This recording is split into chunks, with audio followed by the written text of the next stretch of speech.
Germain! Viens donc! Es-tu correct? Oh, oui. Germain, écoute, ce qui m'arrive, c'est juste extraordinaire. Grâce à elle, j'ai l'impression d'être en train de revivre mes 14 ans. Denis, je t'avais dit de carter les filles que tu crois. Ça n'a rien à voir, je te parle de la fille dont j'étais amoureux dans mon cours de français à secondaire 2.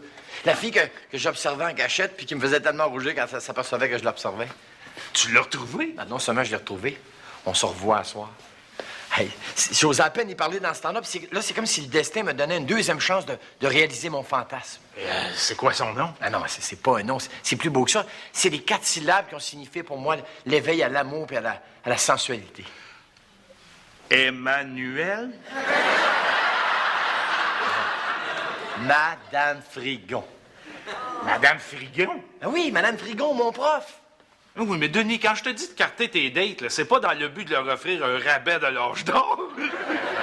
Elle était pas si vieille que ça, elle avait à peine 23 ans quand elle m'enseignait, elle venait de sortir de l'université. Au camp secondaire 2, ça avait l'air vieux, mais aujourd'hui, la différence d'âge n'apparaît plus. Ah, ben, j'imagine, dans le fond, que tu réalises le rêve de tout homme, c'est pouvoir dire qu'il sort avec sa maîtresse. Ah, mais tu dois me comprendre, il me semble que tout le monde a déjà fantasmé sur un de ses profs, tu sais. Non, pas vraiment. Même que l'année qu'on a eu le frère Eugène, je te dirais que c'était plutôt l'inverse. Puis, il y a peut-être aussi que t'es pas allé à l'école assez longtemps pour vivre ça. Comment ça, je suis pas allé à l'école assez longtemps pour vivre ça? Je te ferais remarquer que j'ai quand même un secondaire 9. Secondaire 9? Oui, oui. 2 fois secondaire 1 plus 3 fois secondaire 2 égale 9. Non, Germain. Égale pas 9, égale 8. Ah, maudis-moi des fractions, là. Pas grave, Germain. On n'est pas tous obligés d'avoir un doctorat, quand même. Ah, facile à dire quand on a étudié. J'ai l'impression d'être passé à côté de quelque chose. As-tu une idée de tout le temps que j'ai pas eu la chance de perdre en allant pas au cégep? Mais c'est pas toi qui as lâché? Non, non, moi, j'aurais continué à redoubler indéfiniment, mais... À un moment donné, mon père a eu besoin d'aide sur la ferme. Ah, puis ça a fini là. Ben. Ah, mais j'en veux pas à mes parents, remarque. Ils ont tout fait pour me consoler. Je vois encore papa, qui avait l'habitude de déverser l'huile de sa sagesse sur le feu de mon désespoir. Il me disait, Germain, il n'y a pas un diplôme qui va te donner la valorisation puis la dignité que tu vas trouver à l'école de la vie. Fait que là, arrête de broyer puis va pelleter le fumier dans la cour.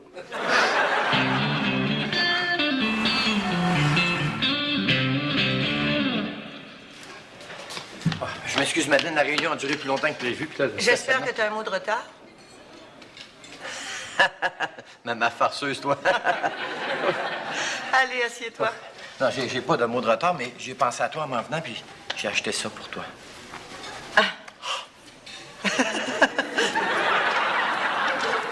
Mon farceur, toi. Non, mais ça fait quand même drôle de se revoir après tant d'années. C'est comme un peu si j'avais pu courir après toi dans une machine à voyager dans le temps. Oui, mais est-ce que c'est toi qui m'as rattrapé ou si c'est moi qui t'ai rattrapé? J'entrevois de très belles choses pour nous deux, Madeleine. Oh, moi aussi, Denis. D'ailleurs, c'est le propos de notre rencontre d'aujourd'hui. Dans l'heure qui va suivre, on va déterminer les objectifs de la session amoureuse qu'on va passer ensemble. Objectifs qui sont d'ailleurs décrits en détail dans le document que voici. Tu y trouveras clairement définis les acquis que j'aimerais t'avoir vu assimiler en tant que chum au bout de 15 semaines de relation. Une liste des lectures obligatoires, celle des travaux à faire et aussi un horaire qui prévoit bien sûr une semaine de relâche pour te préparer à l'examen de mi-session, c'est-à-dire la rencontre avec ma mère. D'autre part... Oui, Denis? On commande-tu? Ah, oui.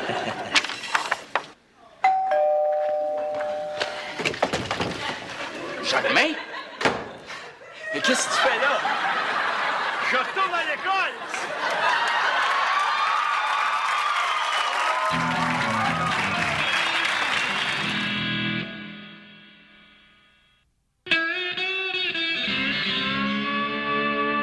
Je comprends pas. 15% dans mon devoir d'histoire. Regarde! C'était quoi le sujet? Ce que les grandes cités de la Grèce antique ont contribué de plus important à la civilisation occidentale.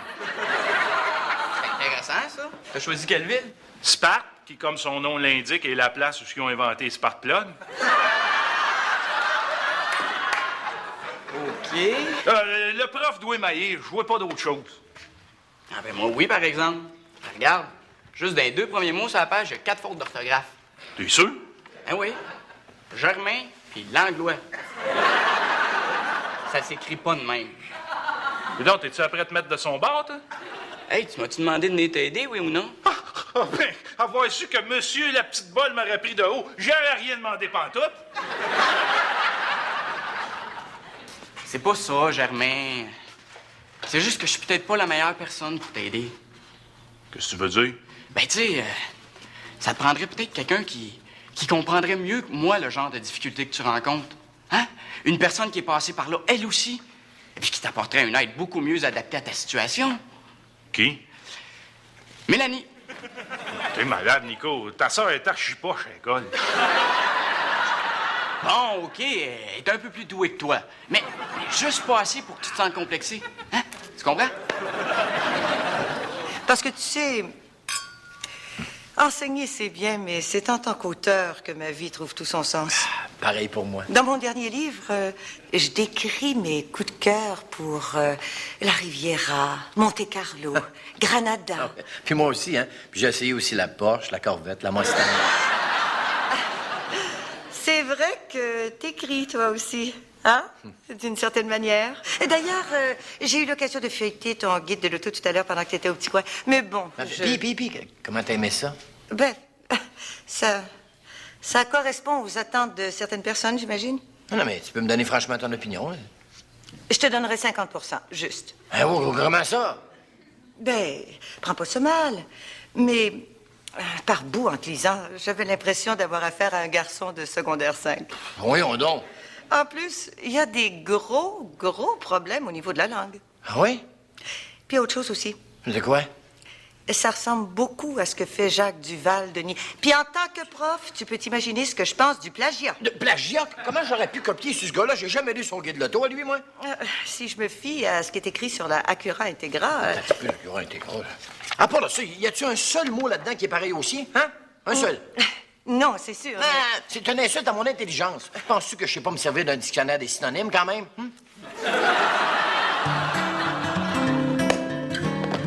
Tu m'as fait venir ici pour que je t'aide dans tes devoirs. Mais je comprends pas, Germain. T'as la chance d'avoir fini d'y aller à l'école. Tu peux pas être assez masochiste pour vouloir y retourner. Hey, pense à toutes les fois où tu t'es senti humilié en regardant ta note. L'école, Mélanie, c'est pas juste une question de bulletin puis de notes. L'école, ça ouvre l'esprit. L'école, ça nous rend des meilleurs êtres humains. La preuve. Quand j'étais petit à l'école, il y avait un gars qui s'appelait Gino Agostinelli. Puis nous autres, on passait notre temps à le traiter de Pollock. Vous étiez pas fort en géographie? Ben, le professeur, là, au lieu de juste nous chicaner, il nous a expliqué que Gino, il était pas polonais, il était italien. Fait que vous avez arrêté de l'insulter en le traitant de Pollock. Exact. Par respect pour ses racines, on s'est mis à le traiter de Wops. Bon, écoute, moi, je t'aiderai certainement pas à devenir un meilleur être humain, hein? Par contre, je peux te donner des trucs pour passer de justesse. Ah, ça doit être ça que ton frère voulait dire par une aide mieux adaptée à ma situation. J'imagine, ouais. Mais bon, premier truc, C'est quoi? c'est de spotter le bolé de la classe, puis de devenir ami avec pour pouvoir copier dessus. Ça marchera jamais, Mélanie. Je sais pas lire le vietnamien.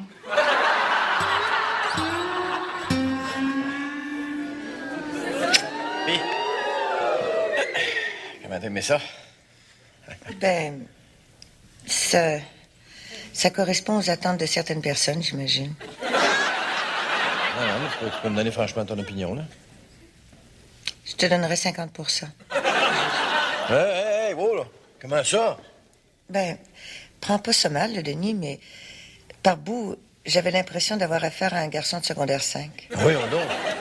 Puis en plus, il y a des gros problèmes au niveau de la langue. Ouais? Puis il y a autre chose aussi. Oui. Oh, non.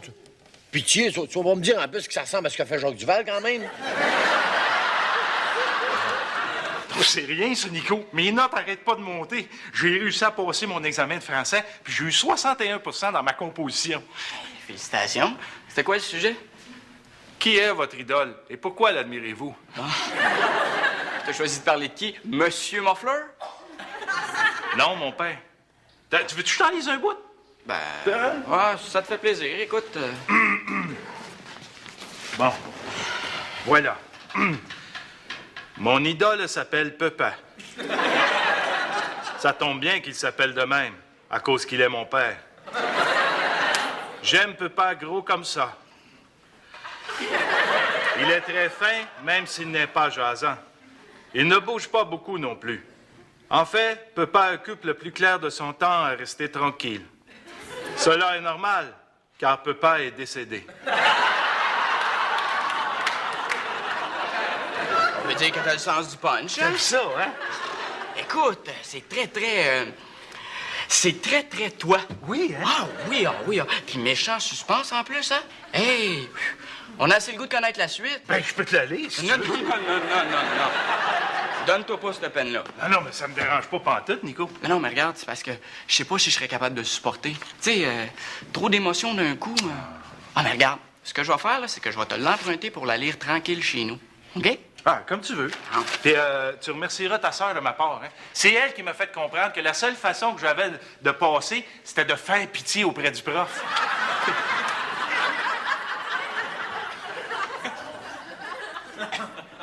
Papa, maudit que ça fait du bien de retrouver sa dignité.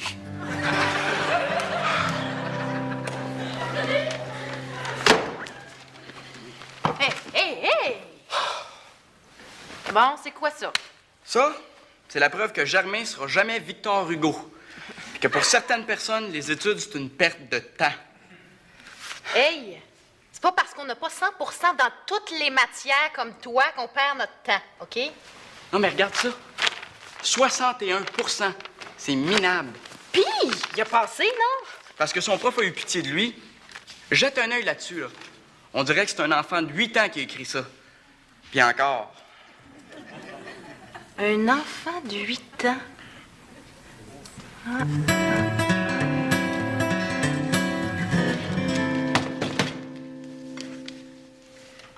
Ben, qu'est-ce qui se passe, Denis? T'as bien l'air soucieux. Ah, rien que tu pourrais comprendre, Jean-Louis. Sauf que là, je commence à penser que des fois, il faut peut-être pas pousser trop loin une relation maître-élève. Oh, je suis parfaitement d'accord avec toi, Denis. Puis je suis très bien placé pour en parler. Toi, ça? Oui. J'ai malheureusement eu l'occasion de voir ce que peut déclencher une relation maître-élève qui défie impunément les tabous en allant au-delà des limites acceptées par la société dans ce genre de rapport. Qu'est-ce qui s'est passé? Denis, j'ai déjà été chouchou du prof. Puis je te dis que l'enfer que te font vivre les congénères jaloux, ben c'est cher payé quelques attentions particulières. Ah bon. Ah oui, je me souviens. Il mettait des punaises sur ma chaise. Il crachait dans mon coffre à crayon dès que j'avais le dos tourné. Puis j'imagine qu'il te donnait des pichenottes en arrière des oreilles. Hein? Ben oui, comment tu le sais? T'as déjà été chouchou, toi aussi? Non, dans mon école, c'est moi qui donnais des pichenottes aux autres. Ah, puis je me rappelle, là, quand la classe finissait, il fallait que je parte en courant. Sinon, la gang à Éric Gauthier m'attrapait. Puis là, ils se mettaient à 6-7 me faire la bédaine chaude. C'est vrai, des jeunes peuvent être bien cruels à la petite école, hein? Ah ben oui, mais ce que je te raconte, ça s'est pas passé à la petite école, ça s'est passé à l'université. À l'université? Oui. Mais il faut dire que cette dame-là, celle qui m'enseignait, elle y allait un peu fort côté chouchoutage. C'est-à-dire? Ben, elle me demandait toujours d'y rendre des petits services, comme on fait toujours au chouchou, mais elle s'arrangeait toujours si ça aboutisse à une situation étrange. Comme, je me rappelle, une fois, elle avait perdu ses clés d'auto quelque part dans son bureau. Elle m'a demandé de l'aider à les chercher. Là, j'ai cherché au bout d'une heure à 4 pattes. Sais-tu où est-ce que je les ai trouvées, ces clés d'auto? Non. Dans son bustier. Dans son bustier. Qui l'eût cru? Hein? Ah, puis une autre fois, elle m'a invité chez elle le soir. Puis c'est là que j'ai compris qu'un prof d'université, ça fait pas autant d'argent que je pensais. Pauvre elle s'était fait couper l'électricité. C'est elle qui te l'a dit? Non, ben c'est moi qui ai deviné. Il n'y avait pas de lumière dans la maison, on s'éclairait aux chandelles.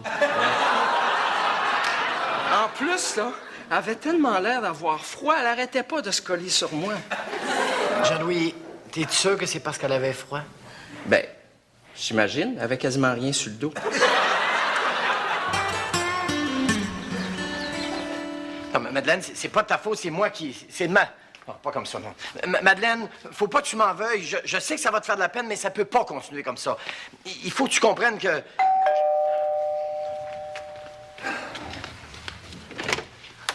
Allô, Denis? Allô, ça va? Oui, oui. En passant, est-ce que tu avais oublié notre rendez-vous d'hier midi? Ben, au fait... J'espère que tu as une raison valable pour expliquer ton absence. Ben... Non. Au fait, j'ai foxé notre rencontre. Écoute, Denis, faut que je te parle. Ça tombe bien parce que moi aussi. Faut pas que tu m'en veuilles. Je sais que ça va te faire de la peine, mais ça peut pas continuer comme ça. Je dois mettre échec à notre relation, Denis. Hein? Puis pour tout te dire, Quoi? il y a quelqu'un d'autre. Oh non, Madeleine. J'ai rencontré un de mes anciens étudiants de l'époque où j'avais eu ma première charge de cours à l'université. J'étais folle de lui. Puis lui, pour me faire languir, m'exciter encore plus, j'imagine, il jouait au gars à qui ça fait rien. Je me souviendrai toujours de la fois où je lui ai fait chercher mes clés d'auto dans mon bustier. Dans ton bustier? Oui. Pourquoi? Non, rien. Tu vas être fière de moi? J'ai eu 98 en création littéraire. Mélanie, sur qui t'as copié? C'est le fun que tu me fasses confiance à ce point-là. Est-ce que je pourrais jeter un coup d'œil? Je suis curieuse. Oui. C'est Madeleine. Enchantée. Madeleine est prof de littérature, puis elle est écrivaine aussi. Elle va te dire que ton prof était gelé quand elle t'a donné cette note-là. Ben drôle. C'est excellent, Mélanie. Vraiment? Même que je me demande si ce serait pas publiable. Sérieux? Écoute, est-ce que tu aurais objection à ce que je te l'emprunte pour le montrer à mon éditeur? Ben non, c'est sûr. Ah, ça parle de quoi, juste? Ben, c'est l'histoire d'un petit gars qui explique en ses propres mots comment il vit un deuil. C'est bouleversant de vérité puis de sensibilité. Tant que ça? Ah, écoute la candeur de ça, Denis. On dirait vraiment que c'est un enfant qui parle. C'est hallucinant. Mon idole s'appelle Pépin.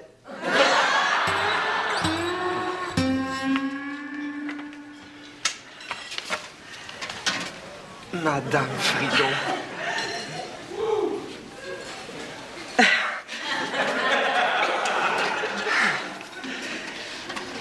Je vous dis que ça me fait drôle de vous revoir comme ça après tant d'années. C'est comme si mon tempérament de chouchou remontait à la surface. Ah, ah bon? Oui, d'ailleurs, j'ai pensé à vous. Je vous ai apporté un petit cadeau. Oh.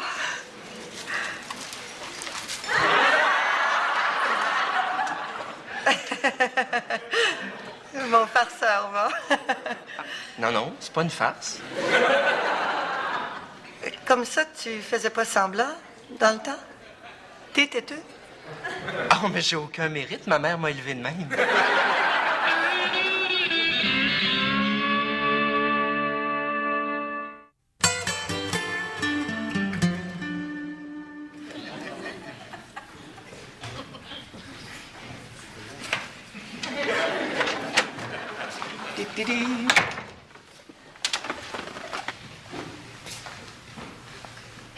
Non, jamais. Qu'est-ce que tu fais là?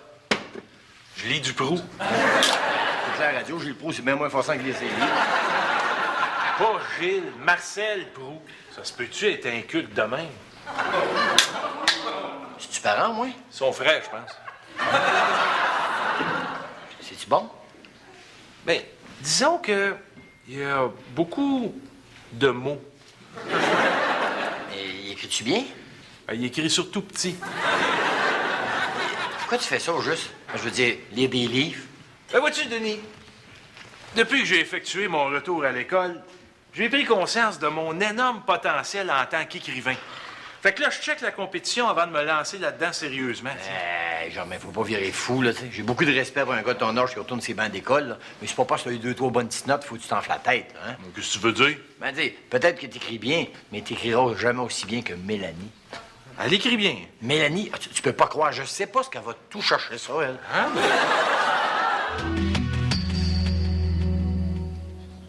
Madame, Monsieur, bonsoir, et permettez-moi ce soir de vous dire que j'aurai un insigne honneur, un singulier honneur, car je veux vous présenter un auteur de chez nous, mais qui est en lice pour le plus prestigieux des prix littéraires français, le Goncourt.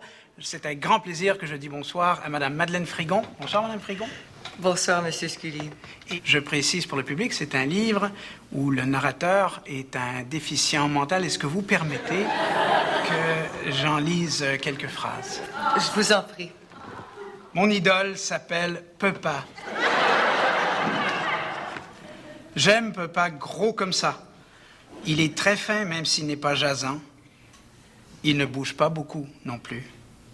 En fait, Pepa occupe le plus clair de son temps à rester tranquille. Cela est normal, car Pepa est décédé. Madame Frigon, c'est bouleversant. Merci, Monsieur Scully.